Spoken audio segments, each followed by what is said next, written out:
Hello, everyone, and welcome back to JaianMusic Notes. Today is part 2 of our breakdown of the Dragon Ball soundtrack, an episode that I've been loving so far. In part 1, Studio Mike and I have gone over multiple amazing soundtracks, and we ended it on Chala Head Chala. He is still here with me. How are you, my friend? I am here with you. Of course I am fine. I'm wonderful. Good. How can I be amazing. anything else? Amazing. I love it. I love the energy. So we're going to continue right where we left off. We're still in real-time recording this. Reminder that JaianMusic Notes is sponsored by Laser Audio Technologies. Use code JaianMusic to get 25% off. They make creative effects plugins that are amazing, and it's a product I really believe in, so go check that out. Link in the description. And follow the artist of the podcast, GoPro Kyo. Link also in the description. So where we last left off, I think we spoke about the single most important piece of Dragon Ball music in Chala Head Chala. And to me, like, I agree. Like, it's an amazing piece. But Dragon Ball is this anime that's had multiple parts. We have Dragon Ball Z, Dragon Ball Super. And then we have the less enjoyed version by the majority of fans of Dragon Ball. We have Dragon Ball GT. Mike, what do you recall from Dragon Ball GT? What comes to mind if I say Dragon Ball GT? Different colored hair Super Saiyans. Yes. That's that all did I happen. recall. That's all I recall. Honestly, what else do you need? You know, I've heard similar things about GT. I've heard it's more Dragon Ball, but that's about all you can say about it. Like, I don't know. I liked the hair in Z, personally. Yeah.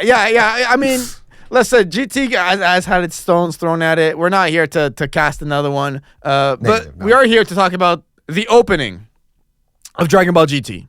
So this song, to me, is a really, really surprisingly good song. I am talking about Bit by Bit. So I was a little harsh on this one writing wise. How come? Because I don't know if the lyrics in Japanese originally were better, but I don't love these lyrics. They're distractingly generic to me. They are distractingly generic. I completely agree with that. I will concede that point. Yeah. But musically speaking, it's pretty good. I like it a lot. I like the music of it. I'll say that. Fair. It's just again, this is actually something that I mentioned in last episode. It turns out it's a teaser to this episode because I've had a recurring theme with these songs that have lyrics. Is that the music is generally it's not very quiet, but it is much quieter in comparison to the vocals in a mixing sense. Mm-hmm. And this is, again, nothing to do with the themes itself, but what ends up happening is that we end up hearing more musicality in the vocals just subconsciously than we do in the music itself. So I have to sort of shift attention to something that is not just constantly begging for attention as the vocals are. And I'm re-listening to this now, and I'm like, I love the midsection when there's no singing. I love the solo. It's super. There's an adventure that's about to happen here, and I'm now curious about it. Now that the vocals have stopped. Yeah. That's fair. Honestly, this song is weirdly memorable. It's weirdly catchy, and it's also, although the lyrics are generic, I do feel that it embodies a little bit of nostalgia, but it's got this emotional core of we're about to blast off into space and we're going to go on an adventure, which is literally what GT is. Because for a reminder, GT is okay. I'm not making this up because I bet you. Do you remember GT? I have not watched if any, GT very well. Okay, I'm not making this up. Okay. Goku gets shrunk back into a kid. What? And they have to go back into space to collect Dragon Balls, essentially to get him back into adult form. because they screwed the Dragon Balls on Earth. What the? And that's the premise of GT. There were so many premises they could have gone with, and they went with Goku's a baby again. What? Because the thing is, imagine you listen to this, we're hyped, and then Goku And then you find out that that's the fucking plot line. Like, what the? I don't want to go on this adventure anymore. It's like there's a meme, I don't want to live on this planet anymore. Like, I just want to live on this planet anymore now. That's so weird. What a weird plot line, but I don't think that the music illustrates that adventure at all, personally. Like, there's no futurism in it. There's only nothing. Like, I hear a very Earth theme going on here. This is the theme for the entirety of a space adventure. I don't know if it's for the entirety. I know it's definitely the opening theme for a good chunk. I wouldn't be surprised because like GT doesn't run for that many episodes. It's like I think it's under 100 episodes. I could be wrong, but yeah. That's not that many. That's not that many. Not in Dragon Ball terms. Fair enough. Yeah, they run for hundreds. It's true. typically. And that's why Super came in to basically replace GT because like GT's not really canon anymore in the Dragon Ball they lore of it all. They kind of brushed it aside in lore. Yeah. Okay. We don't talk about it much. We don't have to worry about that. Not my favorite theme. Not my favorite theme. It has a lot of points that I'm sure are illustrated in the show. Yes. But it doesn't sound like a space adventure theme in any way, shape, or form to me. No. And I think that music, and this is gonna again, it's gonna be a recurring note. I think that music deserves better lyrics, personally. Yeah, I that's fair. That's completely fair. But like still I do feel like melody is catchy, like vibe is cool. Like it should be an instrumental. Yeah, I agree with you 100%. Or switch it back to the original Japanese lyrics and just like let me wonder what it means and what it says, and it'll probably be just more significant and more badass in its original language anyways. Yeah, I completely agree. The original is amazing. So going from GT, we mentioned Super, and this is like, if I'm not mistaken, this might be the only Super related song that I threw on the playlist, and it's the one right after it. We have this this arc in Super where Future Trunks, a beloved character, makes a return. Because in the future timeline, he managed, after defeating Cell, he managed to take care of Boo, managed to take care of some stuff, but then there's been this super villain called Goku Black, which honestly is one of the better villains, in my opinion, in Super. I really enjoyed him as a villain, and he has this menacing theme. We're kind of going back. You know when I said, like, King Piccolo's got a cool evil theme? This theme touches on that a little. Oh, this one. Okay, let's hear it. Let's hear it. Yeah. Let's hear it again, I suppose. I think this song illustrates menace, your word that you chose for Piccolo's theme, far more. This is imposing. Yes. Very dissonant. Oh, that flute. It inspires both hope and creepiness. Mm-hmm. And then they come in with a harp, and you think that's going to provide relief, but it actually makes you feel more like tingling, like your hairs on your back are standing up. Yeah, this version is much more of an orchestral, but it's it's super ominous. It's intense, and it became very popular with fans because it's like you took Goku and you twisted his sense of justice, and the track right away gives you this blend of like eerie energy, but yeah, it emphasizes like a fearsome version of Goku, which is Goku Black, and that's what I was saying about like with Future Trunks. Like Future Trunks has a complete hate for Goku Black to the point that when Future Trunks comes back into the present timeline and sees our Goku, the Goku we know, because he kind of gets knocked out and he wakes back up and he sees the Goku we know, and he right away like attacks Goku. He's like, "Oh, you're still here!" Da, da, da, da. He's like, "Dude, I'm the good one. I'm the good one. Like you, the one I like." He's traumatized him so much that he's just instinctually now Goku equals enemy. That's how serious of an enemy he was. And this theme, I think, embodies that very well.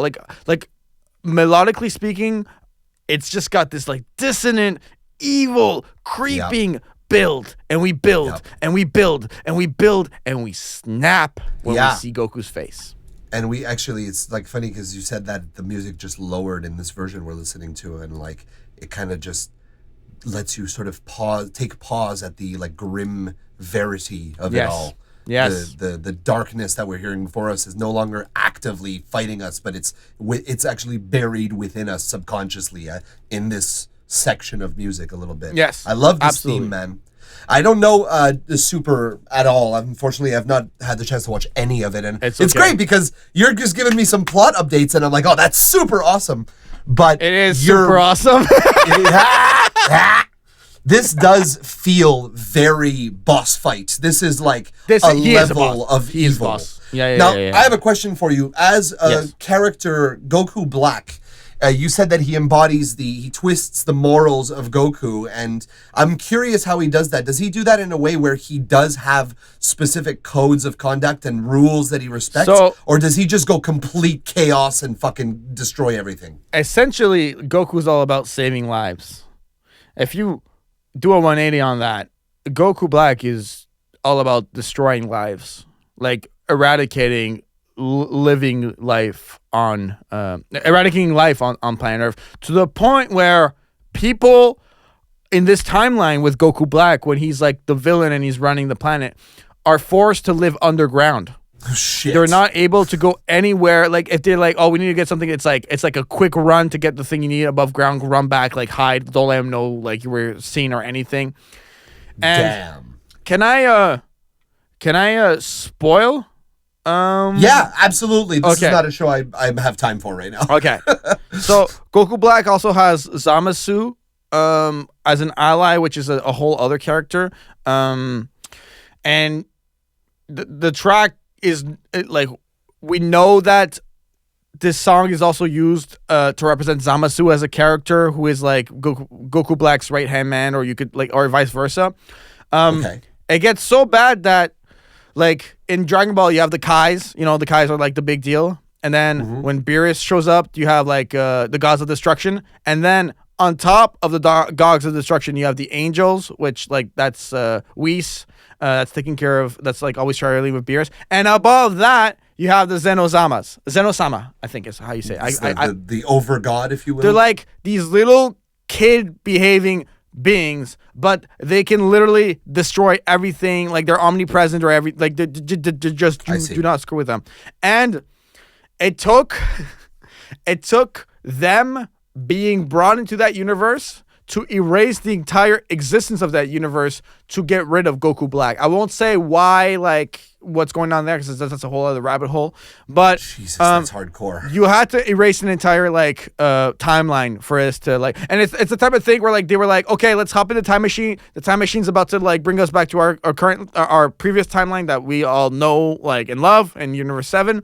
And they had to erase the whole thing because like it came to a point where he was like merged with the sky. Like it was insane. It's an insane saga. So it's epic. That's the exact word I was looking for. It's super epic. And the theme of Goku Black and the character of Goku Black is one where epicness is like cranked all the way to 11. That's awesome. That's awesome. It sounds like that. It sounds like not only an evil character, but one that is like either smart or cunning about the way that they go about doing it. It sounds like, as you say, Goku is one that is very based on the order of things and like the good order of things. Like absolutely. Work hard, train religiously almost, and you will have power enough to save as many lives. And if you invert that, you have a lawfully evil character, which are some of the most dangerous characters in a plotline that can exist. Those who make a system that exists, that is in place to systematically eradicate life. That's that's virus level destruction. And you're Yeah, saying and to me, he is virus you're saying level to me the over gods need to be called in to erase a damn timeline so that this virus doesn't replicate. Yeah. God damn. Yeah. That is next level epicness for sure. And imagine you're the composer for Dragon Ball Super, and that's like, okay, oh, this is how we're gonna just like, this is like the idea for the show. Like, we need music for this. Like, I just start crying. that's insane. That's ridiculous. Like the cover I have to represent it in this, like, I feel like doesn't do it justice enough. But you know, it is what it is. Here's the thing. I don't know where to go from with the remaining songs with this. Like, this is pretty dark. Yeah, this is pretty dark.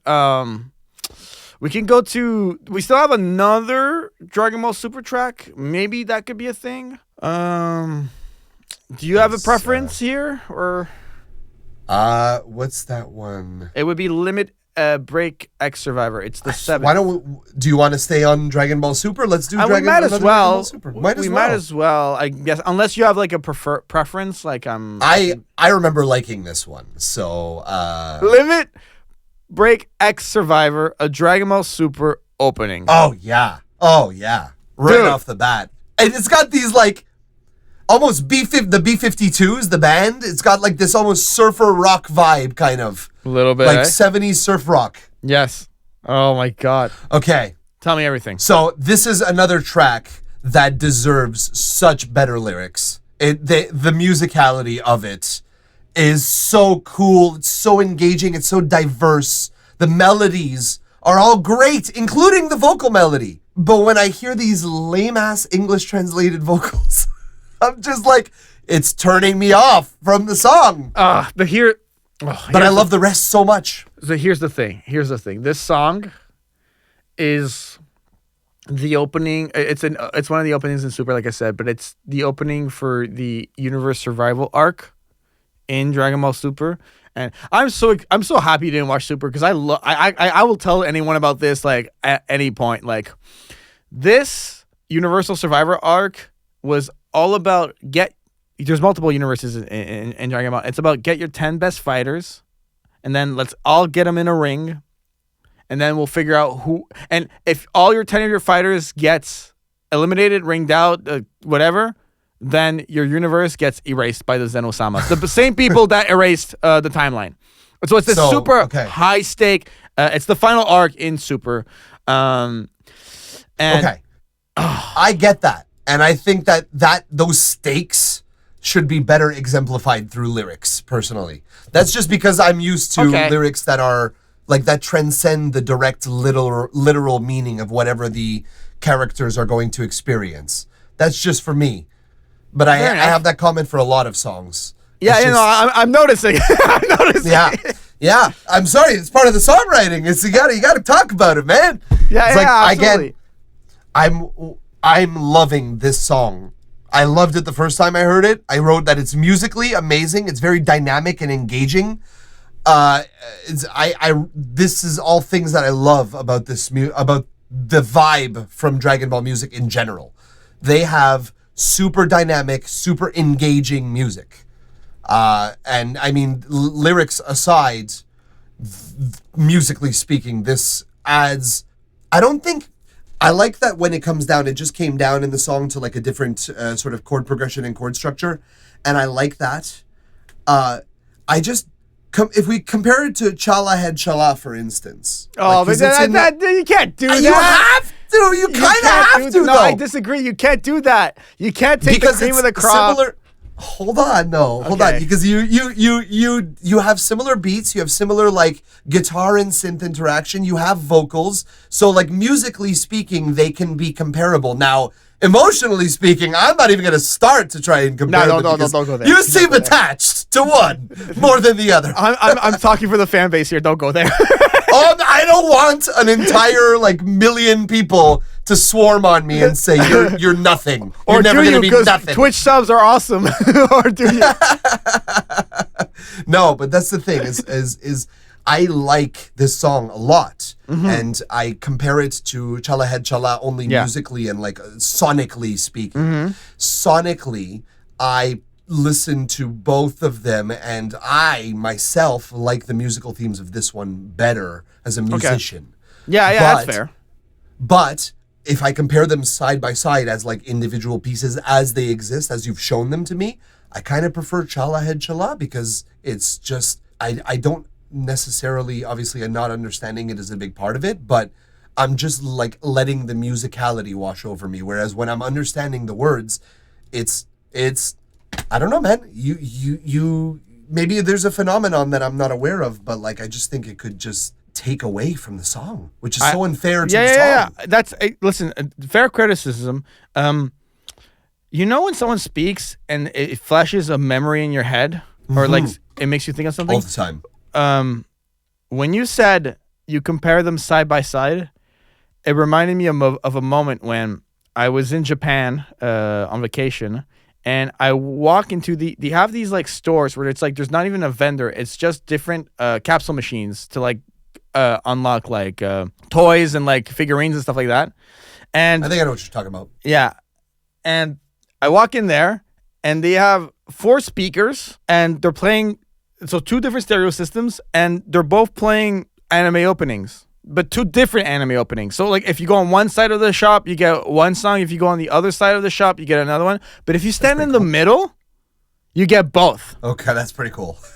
And the 2 songs that were playing in the middle were Chala Head Chala and Limit Break X Survivor. And you saying that has literally just brought me back to that exact moment, which what are the chances of that like triggering in my mind? And so that's funny. That is, that is a very unexpected. I did not expect to talk about this today. It's not on my bingo card. No, but that's super cool that it relates to a real life experience you have. Yeah. Also, absolutely. It's the chaos of Japan's retail industry it's legendary, right? And you can have literally a shop playing 2 different songs and experience what you just described. So. Yeah, absolutely. If you're listening right now to this show, like if you're listening. If you're listening to Ring, are you listening? If you're a listener who's listening, please go to Japan. Go to Japan. Japan's one of the best places I visited, and I want to go back all the time. And I'm practicing my Japanese. Watashi wa sukushi nihongo hanasemasu, you know.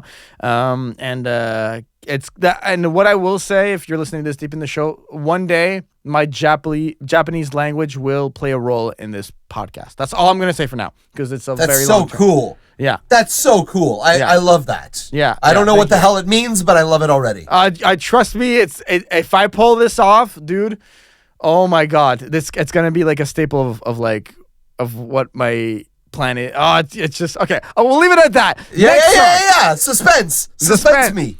And speaking of suspense, the song here that I want to play next is very suspenseful in my opinion. We're talking about Maka Fujigi Adventure. I'm thinking that this song doesn't propose any like complex musical notions necessarily. Agreed. It has some very simple things, some very simple themes, simple melodies. It's unchallenging necessarily. There's a little bit of tension. There's a little bit of challenge, but it resolves pretty quickly in general. Even the chord progression as it changes and the melody as it goes through from different places. It starts on the home bass on the tonic. It goes to the 4, then it comes right back to the tonic, then it stays on. There's a lot of play on the 1 on this song. There is a lot of play on the 1, absolutely. But the thing here, like this is what I like, because like I could tell you about the lore more. Yeah, I like that. This song is an iconic Dragon Ball soundtrack. This one had to be in there. If Chala Head Chala is 1, this one is number 2 in terms of recognizing it as a Dragon Ball song. If you play this and you ask an anime fan, where is this from? Right away, you're thinking this theme resonates. It's Goku's quest. It's all about exploration. It's all about the thrill of the unknown. It's all about like the enthusiasm that Goku has as a character, and it's embraced perfectly in the melody. Okay. That's what it is for me. What arc does this appear in specifically? Like what arc is he going through in this? It's all throughout Z. All throughout Z. Okay, it's a recurring arc for Goku. It's a yeah. Okay, good. Yeah. So do they, like, here's a question, because again, my memory of these shows is very far. Do they recompose for like different moments, or do they just basically reuse the same song, the same file? I do believe there's rearrangements. There's rearrangement. Okay, good. So then, I mean, this is Eye of the Tiger for Goku. This is what it is. Yeah. It plays the same notes pretty much. It plays the minor fourth. It plays the dynamic dominant. It plays a lot on the flat sixth and the flat seventh, that like inspirational, you can do this, like it has a lot of that in it. Very generically. I would like to correct a statement. I have made a mistake, but it doesn't change that what you're saying is absolutely correct.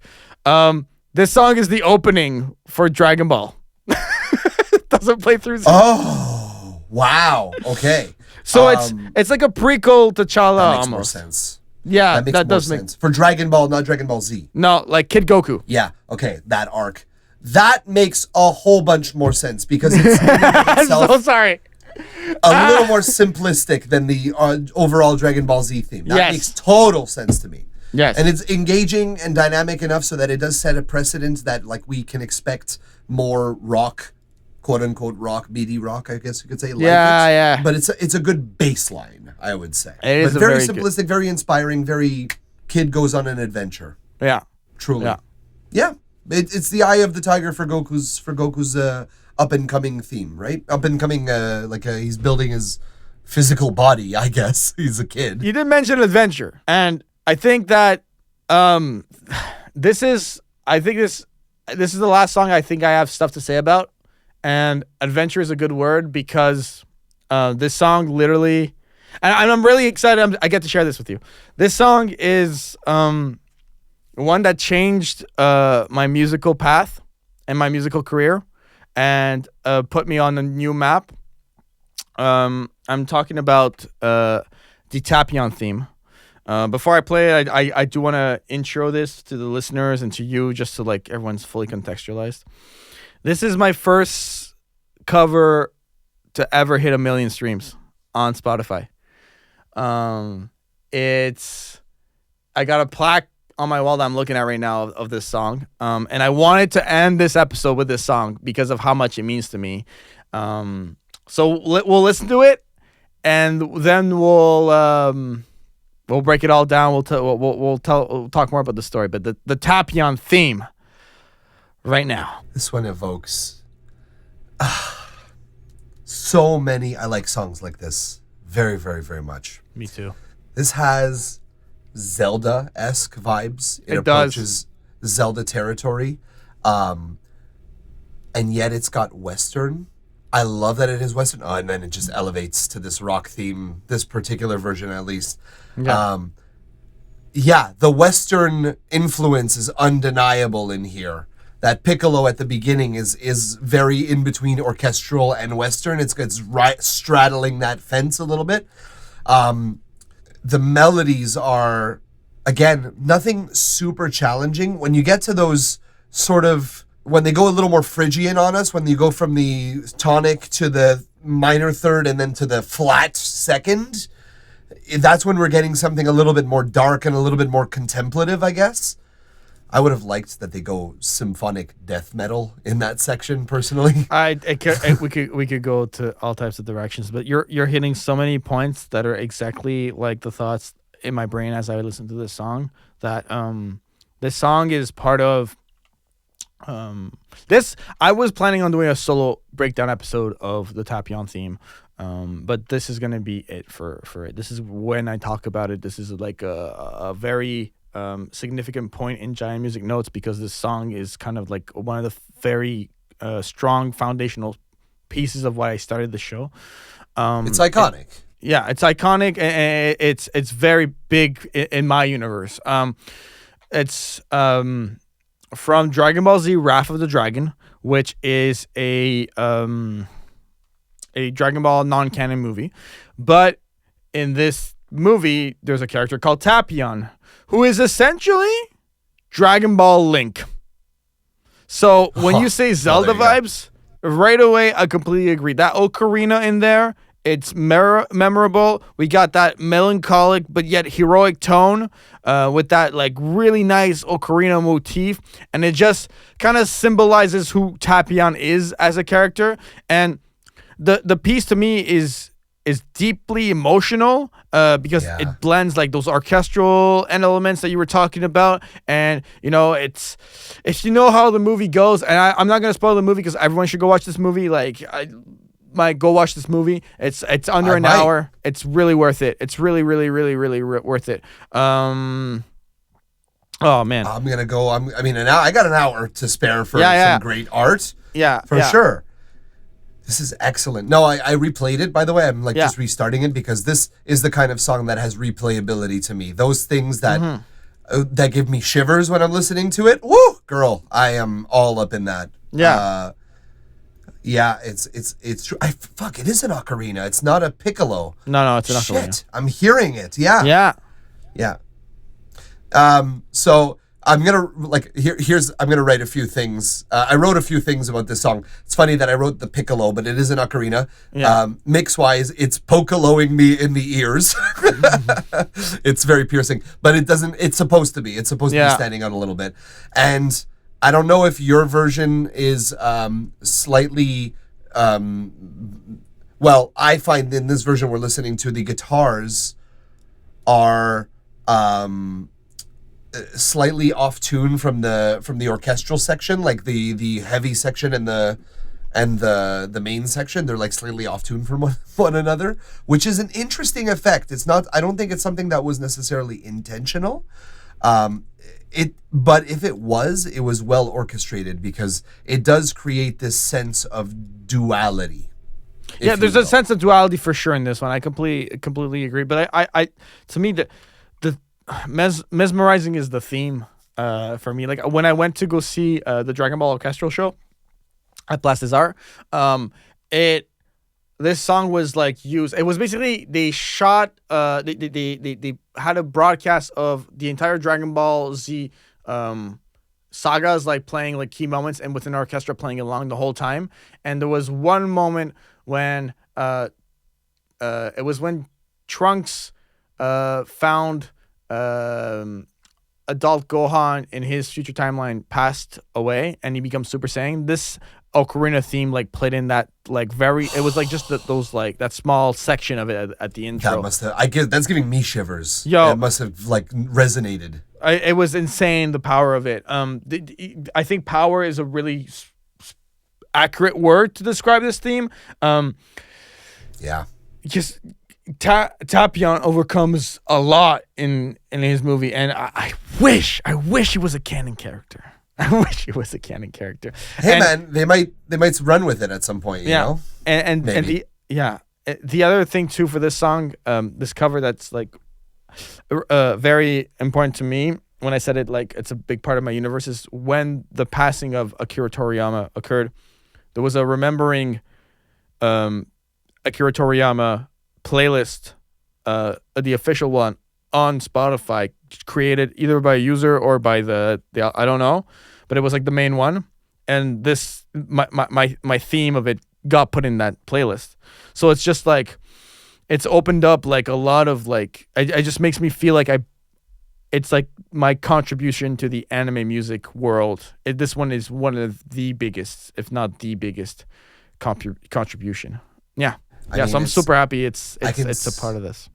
No, go ahead. I was just gonna say I can see why it had such a profound effect on you. It's certainly super inspiring. It makes me want to go play Breath of the Wild right now. Like it's really, it's like that. It actually makes me want to try to figure out whether I want to play Breath of the Wild or Fallout New Vegas. You know what I mean? Like I can't. It's something about that Western sort of influence combined with that wild sort of soldier vibe, kind of ranger-ish kind of feel. It's poignant is the great word to surmise it. I love these themes. I love these kind of themes. No, absolutely. Hell, it's making me want to do a cover of it myself. Yeah, no, absolutely. It's one of the. It's amazing. It's absolutely amazing. Do you have we can move to final thoughts here. As we talk about this song and everything. Final thoughts on the Dragon Ball soundtrack and everything we've listened to today. With everything. The last episode, this episode, like bring it all together for me. Okay. So I think Dragon Ball definitely explores the epic territory in all of their music. I think they kind of have to, with the scale of what the events that are happening when your main character is trying to defeat one of the first world-ending villains by charging up a literal nuke in the air with all of the universe's spirit's energy. I think the level of music does have to sort of take the heights of epicness that involve orchestral, it involves metal, it involves singing, it involves these kind of themes, like Tapion's theme, like that sort of hollowness, that sort of negative space. That's a super important thing for music in general, really, but for stuff that embodies epicness, the contrast between challenge and reward, tension and release, conflict and resolution, they're playing on it constantly. Yeah. And it's great. That's what the music should encapsulate. Absolutely. I don't think there's one song that we listened to today that doesn't at least make me think I kind of want to Kaioken right now. Yeah, exactly. Because you Kaioken do it. And you Kaioken subscribe to this podcast. No, I'll stop. You should Kaioken subscribe to that podcast. You should Super Saiyan subscribe. Put your arms in the earth right now. I need your energy to subscribe to this. Powers of the universe, lend me your subs. Lend me your subs. Yeah. Subscribe and support the Jaian Music Podcast, please, so that this can keep going. And come on, guys. It will. It's not hard. Support. It's not hard. Bro's like, guys, just come on. Like, what are you doing? Just let him keep doing this. You know? No, musically speaking, though, honestly, I had actually a lot of fun. I was listening to it before before we started recording, and it was. I had like a lot of sort of recurring themes, similar. Like, again, another resuming thought is sometimes translations don't need to happen. Sometimes if they do happen, then they better be good in a way, I guess. It's unfortunate that it's distracting from the music at some points just because it's so generic, and meanwhile there is something so non-generic going on in the background.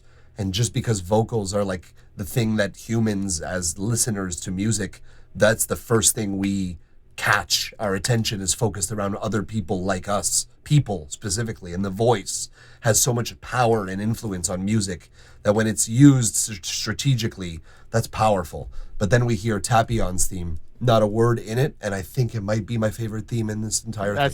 That's I agree with that. To me, it is my favorite, and to me this episode was like like covering Dragon Ball Z, the music and everything here was a must episode, and I'm really happy you came on, Mike, and I really appreciate you taking the time to record this with me. My final thoughts are this soundtrack is one of the greatest anime soundtracks to ever exist. And I'm so glad I can, I've over the years I've gathered enough covers to be able to do this. And Mike, you've been a pleasure of a guest to have on. If you have other animes you want to talk about, let me know and I'll go cover those songs right now. Hey man, I'm gonna have to watch a few more. Yeah, we'll figure it out. Watch Dragon Ball or something, but yeah, we'll figure it out, man. For sure. It's been a pleasure to be here. Truly, it's been a whole lot of fun.